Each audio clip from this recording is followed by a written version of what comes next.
أعوذ بالله من الشيطان الرجيم. بسم الله الرحمن الرحيم.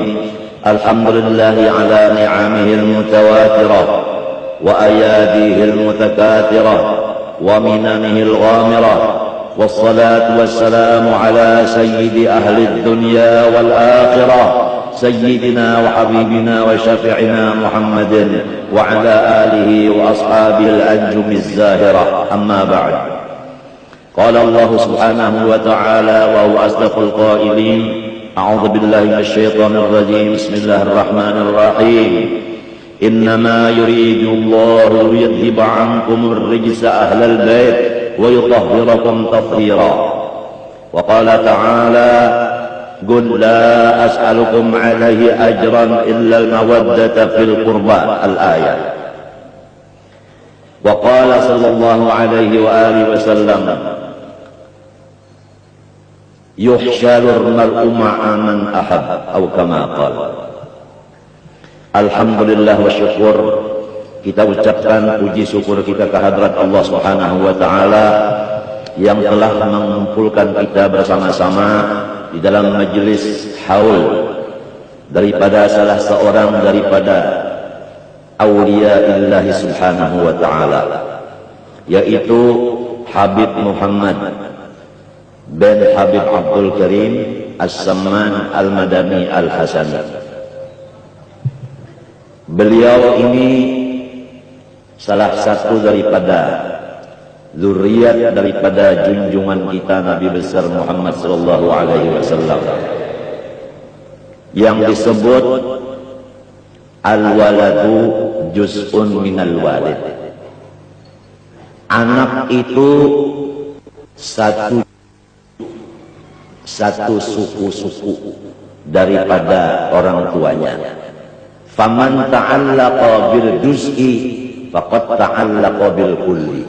Barang siapa berpegang kepada juz'u, maka sama dengan berpegang kepada kul.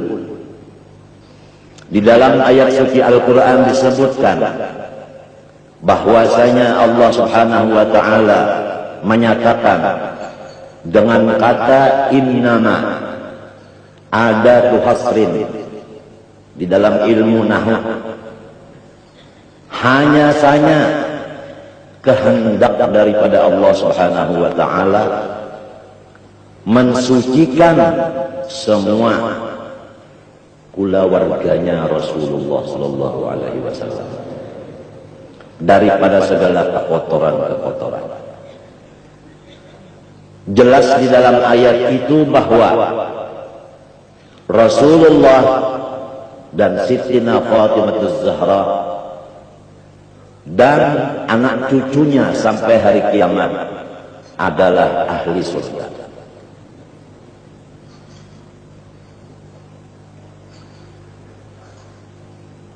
Di dalam ayat lain lagi,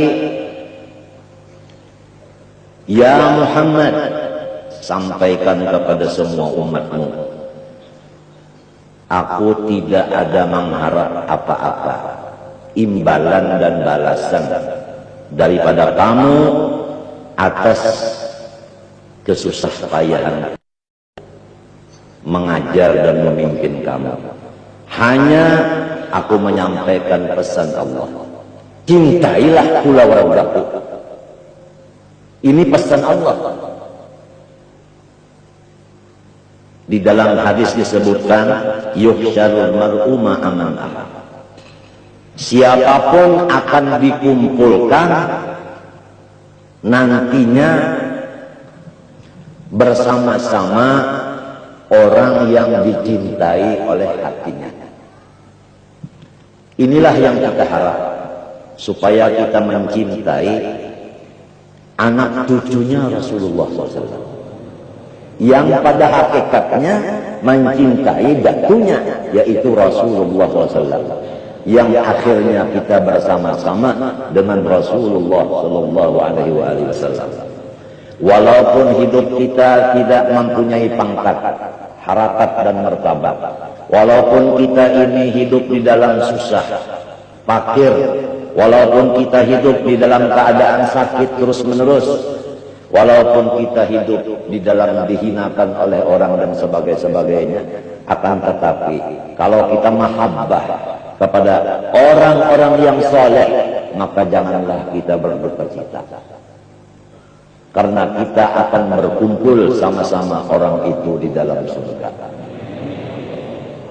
Apa artinya pangkat, apa artinya harta benda, apa artinya kesehatan, apa artinya sanak saudara, apa artinya pengikut yang banyak, apa artinya macam-macam istri yang banyak yang cantik, namun menjadi balangan neraka. Tak ada di dalam hatinya mahabbah kepada orang soleh. Oleh sebab itu hukumnya mahabbah kepada orang soleh adalah wajib. Termasuk min wajibatil qalbi. Di dalam kitab Sulamut Taufiq disebutkan min wajibatil qalbi mahabbatus shalihin.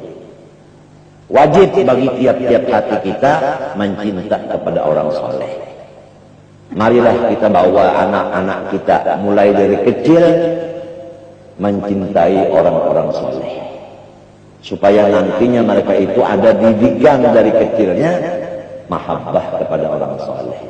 Jangan sampai kita taksir nantinya anak-anak kita itu tatkala dia dewasa dia membenci dengan orang soleh, karena ketaksiran kita tidak mendidik akan anak kita dari kecilnya itu cinta kepada orang yang soleh. Di antara orang soleh dzurriyyat Rasulullah SAW bernama Sayyid Muhammad, Habib Muhammad, Syarif Muhammad, Ayyub Muhammad, bahasa Banjarnya, dan Habib Abdul Karim As-Samman, Al-Madani, Al-Hasani, turunan Sayyidina Hasan. Beliau dilahirkan pada tahun 1132 Hijriah. 1132 Hijriah. Di dalam negeri Madinah Al-Musyarrafah. Beliau sudah lebih dahulu yatim, maka ibunya memimpin akan dia, menyerahkan akan dia sewaktu kecilnya kepada seorang guru yang alim di bidang Al-Quran, baik tajwidnya maupun ilmu-ilmu lainnya yang berhubungan dengan Al-Quran, seperti usul tafsir dan tafsir Al-Quran dan lain-lainnya. Maka Syekh Samman ini diserahkan oleh ibunya kepada guru tadi dari kecil. Nah, sewaktu dia belajar Al-Quran, ini satu pelajaran ini, supaya kita punya anak kalau sudah bisa bicara langsung dimasukkan ke sekolahan Al-Quran, dan harus dicari gurunya yang fasih membaca Al-Quran, karena anak-anak kita ini mengikut gurunya. Kalau gurunya itu salah, ya ikut salah. Kalau gurunya itu Bismillahirrahmanirrahim, Alhamdulillahirabbil alamin, Arrahmanirrahim, Maliki yaumiddin, sampai bal-balin, amin, ngarannya Udin, anaknya Yasin. Nah, itu anak kita nantinya Bismillahirrahmanirrahim juga. Gak bisa Bismillahirrahmanirrahim, gak bisa karena gurunya tadi. Dan anak-anak kita ini pasti punya guru. Malam yakun lahu syaikhun fasyaikhun syaikhuhu. Siapa tidak punya guru, maka syaitanlah yang membisikinya jadi gurunya. Itu man isim mausul umum, bilangnya ilmu nama. Siapa aja apabila tidak punya syekh, tidak punya guru, maka syaitanlah gurunya. Syaitan itu ben iblis. Iblis itu ben api neraka. Ah, itu silsilahnya. Mungkin bapak-bapak sudah tahu itu masalahnya. Syaitan bin iblis, iblis bin neraka.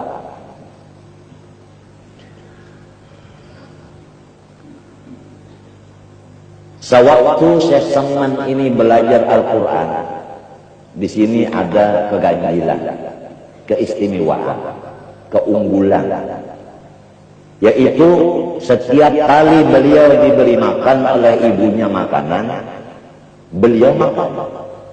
Tapi tatkala beliau selesai makan, ibunya melihat makanan itu tidak kurang sedikit pun. Bahasa Banjarnya kalau muka itu, kalau sampai banyak-banyak diisi baras lagi sudah. Sepiring aja, balik makan ada pulang. Karena malam makan sepiring ada pulang. Jadi ibunya ini melaporkan kepada gurunya yang mengajari Quran tadi. Hal yang demikian spontan dijawab oleh gurunya. Hai ibunya Syekh Saman, kamu jangan ragu bahwa anakmu ini sudah diberi pangkat wali kutub dari kecil. Aduh, bagaimana bahagianya seorang ayah dan ibu punya anak dari kecilnya sudah diberi pangkat waliullah. Orang wali itu tanda-tandanya menurut di hadis yang lebih sahih itu dua. Pertama, pemurah. Yang kedua, tidak pemarah.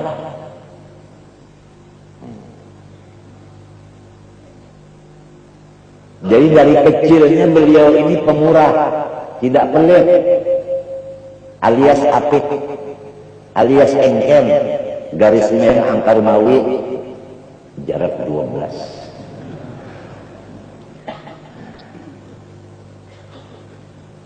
As-sakhiyu habibullah walau kana jahilan.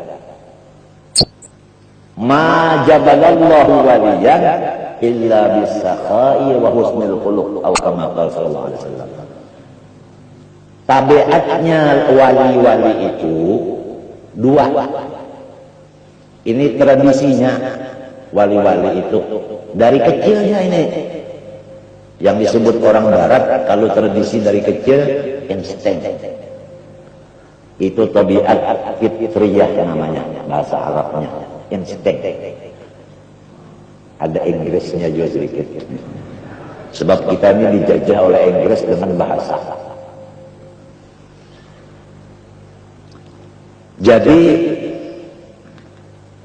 tabiatnya semua aulia itu pertama bis asafah, murahan atau sosial.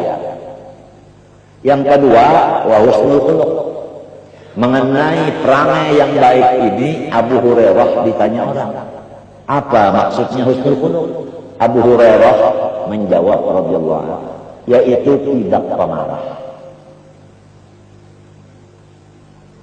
Oh, bagaimana bahagianya kita kalau punya teman pemurah tidak pemarah. Rasanya enak ya, enak. Tapi kalau punya teman sering marah-marah, ya suka emonisasi, apa itu? Yang marah-marah itu apa? Emosi, ya. Saya ini kalau tidak diladari nggak bisa. Wa 'allamaka ma lam takun ta'lam. Emosi. Emosi itu apa? Emosi itu bandnya emosi adalah band api. Band api. Api itu yang neraka. Jadi orang yang emosi itu orang yang sudah dapat neraka. Buktinya orang emosi matanya merah. Itu sifatnya api itu merah, si jago merah. Al-ghadab yufsidul iman kama yufsidul qalbul asal. Marah itu merusak iman. Kalau iman sudah rusak, kemana tempatnya? Jelas neraka. Jadi kita jumlahkan secara ilmu mantik, natijahnya orang yang pemarah itu masuk neraka. Itu natijahnya. Janganlah kita didik diri kita dan anak kita ini pemarah dan pelit. Maka gembiralah ibunya mendengar yang demikian. Kemudian Syekh Salman Al-Madani ini dari waktu kecilnya itu dia ini senang kepada orang-orang yang ziarah ke makam datunya Rasulullah SAW. Dan dia ini adalah dari kecil penunggu pintu hadrat Rasulullah SAW. Kalau orang mau ziarah ke kubur Rasulullah, Syekh Salman Al-Madani mulai dari kecil yang megang kuncinya, yang membukakan, masuk ke dalam langsung. Kalau zaman dulu datuk-datuk kita itu masuk langsung ke dalam, berdekatan dengan bangunan itu, dengan apa, dengan kuburannya itu. Kalau sekarang karena sudah yang jadi raja Wahabi, nggak boleh lagi masuk ke sana, nggak boleh lagi. Malahan katanya Wahabi ziarah itu syirik.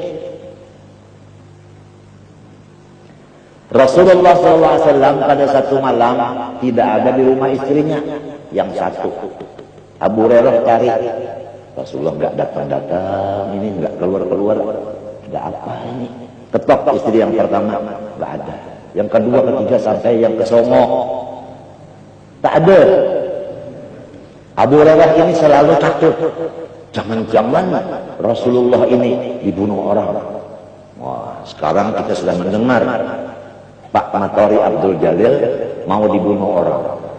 Karena apa? Karena dia ini NO dan ulama. Jadi guru-guruan ini harus padawas. Apa itu padawas? Ya waspada. Kalau bisa seluruh kaum muslimin punya senjata, bukan hanya anggota MPR dan DPR sahaja.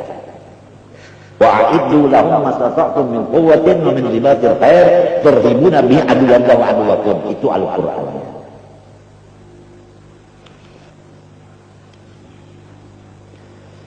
Sekalinya Rasulullah SAW itu dicari-cari enggak ketemu Bu Hurairah, melihat cahaya nur Rasulullah SAW ada di kuburan Baqi'il Gharqad di Madinah. Abu Hurairah itu selalu membuat lubang dari bawah pondasi pagar kuburan tadi dengan tangannya sendiri. Kemudian dia masuk, dia mendekati Rasulullah SAW. Tengah malam Rasulullah ada di kuburan. Ya. Diperhatikan oleh Abu Hurairah. Rasulullah SAW minta kepada Allah keampunan atas dosa dan kesalahan dirinya dan seluruh muslimin muslimat. Artinya Rasulullah ziarah ke kubur. Rasulullah berdoa minta kepada Allah di pekuburan. Kalau disebutkan bahwa orang ziarah itu musyrik, berarti Rasulullahnya musyrik. Siapa yang berani bilang begitu? Tapi kira-kira yang hadir ini semua orang ahli sunnah wal jamaah, semua orang yang senang ziarah.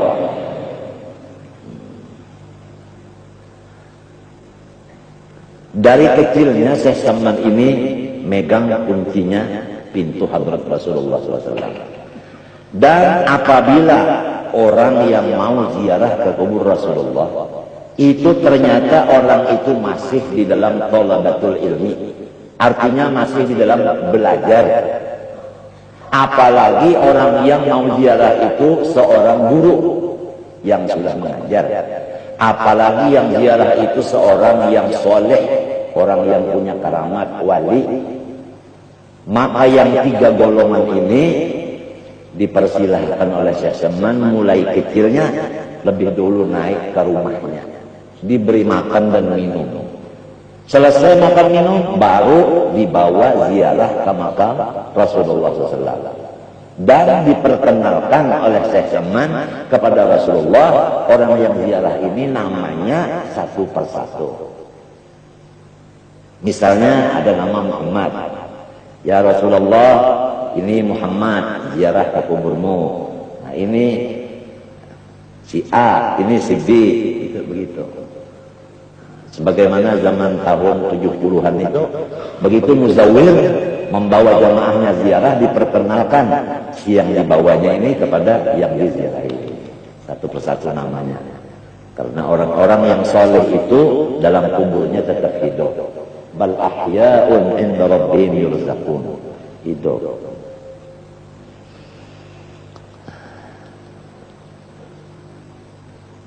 Beliau mulai dari kecilnya selalu memuliakan ibu bapaknya.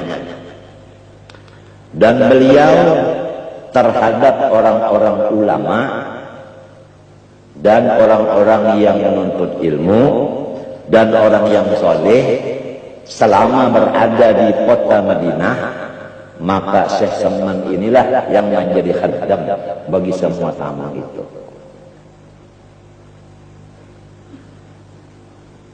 Kalau tamu itu menghajatkan makanan apa-apa, Syekh Saman yang membelikan ke pasar. Tamunya di rumah aja. Sayyidul Gaum khadimuhum. Dari kecilnya begitu dia. Dan dia ini dari kecilnya sudah memusyahadahkan akan wahdaniyatullah. Artinya tidak terbimbing hatinya itu dengan Allah. Tetap apa yang dilihatnya tidak melupakan kepada Allah. Apa yang didengarnya tidak melupakan kepada Allah. Maqam musyahadah, yaitu u'budillah ka'annaka tarah. Itu maksudnya musyahadah. U'budillah ka'annaka tarah. Beribadahlah seakan-akan melihat Allah. Ini maqam musyahadah. Syekh Saman dari kecilnya sudah dapat musyahadah. Orang kalau dapat maqam musyahadah, seumpama mereka itu baca salawat, di dalam pandangan hati mereka yang membaca salawat itu adalah Allah untuk Rasulullah, bukan si Umar lagi. Itu di dalam penglihatan hatinya atau di dalam jauh pengrasaannya. Sudah jauh dari kita ini. Kalau kita ya kita terus. Allah Ta'ala sekarang nggak ada lagi. Itu kita namanya orang awam. Al-awam kal-awam. Orang awam itu persis jengkrek. Radhiyallahu anhu. Kemudian daripada itu, Syekh Saman meninggal dunia atau wafat pada hari Arba, tanggal 2 Dzulhijjah. Hari ini hari apa? Rabu ya, bukan Arba. Tanggal 2 Dzulhijjah. Pada tahun 1189. Jadi 1189 dipotong 1132, inaun sabaraha. Ini ada orang apa? Orang apa? Orang Bandung nih. Inaun sabaraha. Atur nuhun. 1189 dipotong 1132 berapa? 60 petok. Ada Maduranya di sini. Jadi ada Maduranya. Di sini ada juga orang yang mengajarkan dosen bahasa Inggris. Jadi ada instingnya tadi. Jadi semua kena. Ya itulah umur beliau. Padat dengan ibadah dan ilmu. Inilah tujuan hidup kita. Hanya dua. Pertama, waktu diisi dengan menuntut ilmu. Yang kedua, diisi dengan ibadah kepada Allah. Itulah dua tujuan hidup kita. Imam Ghazali membuat lagi di dalam kitab Ihya dengan dasar yang kuat. Hidup di alam dunia ini tujuan dua. Pertama, tidak boleh sakit hati. Ngerti semua? Gak boleh sakit hati, gak boleh sedih. Itu pertama itu. Siapa aja. Ini ada orang Betawi. Siapa aja. Gak boleh sakit hati, harus gembira terus. Satu. Yang kedua, sibuk dengan ibadah. Itulah kesimpulan di dalam kitab Ihya juz yang keempat dari Imam Muhammad bin Muhammad Al-Ghazali. Jelas saja. Jelas. Kalau ada yang belum jelas, mungkin kelaparan gitu lah.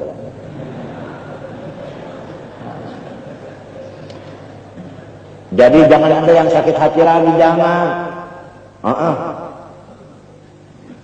Jangan ada yang sakit hati. Gembira terus, syukur terus. Masa orang baca alhamdulillah 17 kali sehari semalaman, alhamdulillah dibaca tapi gak dihayati, katanya orang sekarang dihayati. Kalau orang baca alhamdulillah, artinya saya senantiasa alhamdulillah, berarti saya senantiasa gembira, kan gitu kan? Begitu kan? Kan begitu kan?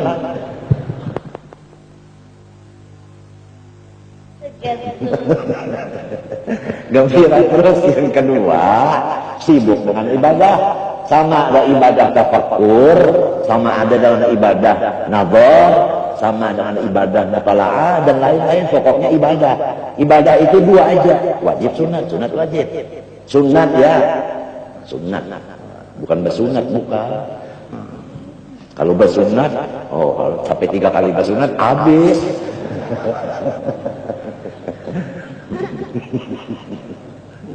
Ketawa Muhammad, amin. Jadi harus gembira terus. Bapak-bapak, kalau hati kita itu gembira, apa yang kita lihat itu jadi pelajaran, jadi ilmu. Apa yang kita dengar jadi ilmu. Oleh sebab itu Rasulullah berpesan, anak cucu saya jangan sampai ditangiskan. Kalau dia nangis, saya ikut nangis. Kalau saya nangis, Allah Ta'ala marah.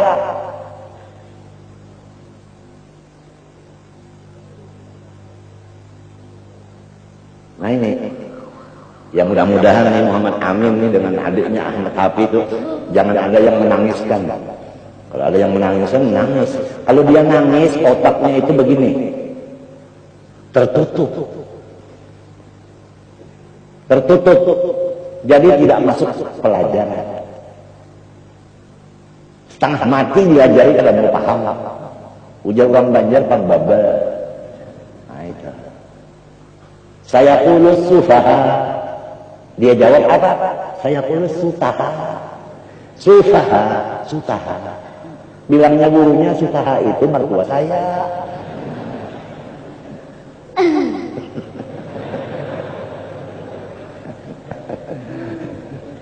Tapi kalau ini anak ini suka gembira, otaknya itu terbuka. Cepat menerima pelajaran. 1,5 bulan Iqra 6 udah selesai. 6 bulan khatam Al-Quran. 1 bulan sudah 1,5 juz hafal. Doakan panjang umurnya. Ini akibat daripada jarang sedih, jarang nangis. Senang terus. Ibunya juga begitu, jarang nangis, senang terus. Ya paling 2 kali nangis waktu melahirkan. Saya bilang nangisnya 2 kali, tapi senangnya berapa kali dong? Yang penting rasanya, Bung. Emangnya di bulan ada coklat?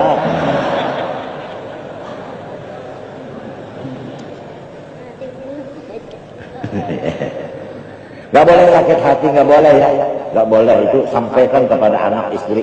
Gak boleh sakit hati, syukur terus.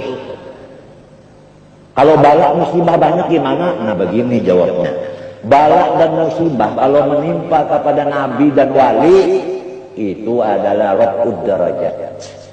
Untuk meninggikan pangkat dia. Balak musibah menimpa kepada orang mukmin yang bukan wali dan bukan nabi untuk kafarah lisayyi'at wal khati'at, untuk membersihkan dari kekotoran dosa. Kalau kita orang awam ini kotor, ada yang membersihkan, kenapa jadi menangis? Mestinya kita gembira, berterima kasih kepada orang yang membersihkan itu, kan gitu. Kalau bala menimpa kepada orang kafir dan munafik, itulah yang disebut adab. Nah, jadi bala itu terbagi kepada macam-macam. Kepada nabi dan wali, raf'ul darajat. Kepada orang mukmin yang biasa adalah untuk penghapus dosa. Kepada orang kafir dan munafik itu yang siksa. Jadi orang yang beriman nggak perlu sedih. Kemudian kalau sudah sedih itu sudah bisa diatasi dengan gembira sesuai dengan kata alhamdulillah 17 kali waktu sholat. Kita tinggal lagi mengisi waktu supaya sibuk dengan ibadah tadi, yang wajib, yang sunnah. Sampai tidur pun kita niatkan karena ibadah juga. Karena mata kita kalau tidak dibuat tidur, nantinya kan kepala kita sakit. Kalau kepala sakit ya segala-galanya nggak enak lagi. Jadi menjaga kesehatan juga namanya itu ibadah.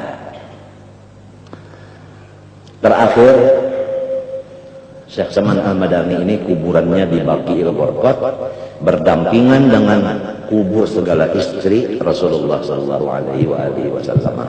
Mudah-mudahan kita semua dimasukkan oleh Allah Subhanahu wa taala di dalam rombongan orang-orang yang cinta kepada orang saleh sehingga kita akan dikumpulkan Allah bersama-sama mereka. Amin Allahumma amin.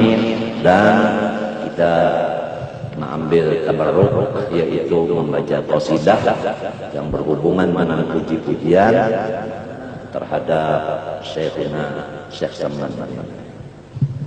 Karena madhus syuyukh min aqrabil Qurubat. Wa kadzalika babur rasul. Itu dalam kitab Syarah Hikam disebutkan memuji guru itu adalah jalan yang paling hampir untuk mendekatkan diri kepada Allah. Demikian memuji Rasulullah. Ya Syekhana ya Saman. Ya Syekhana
آمين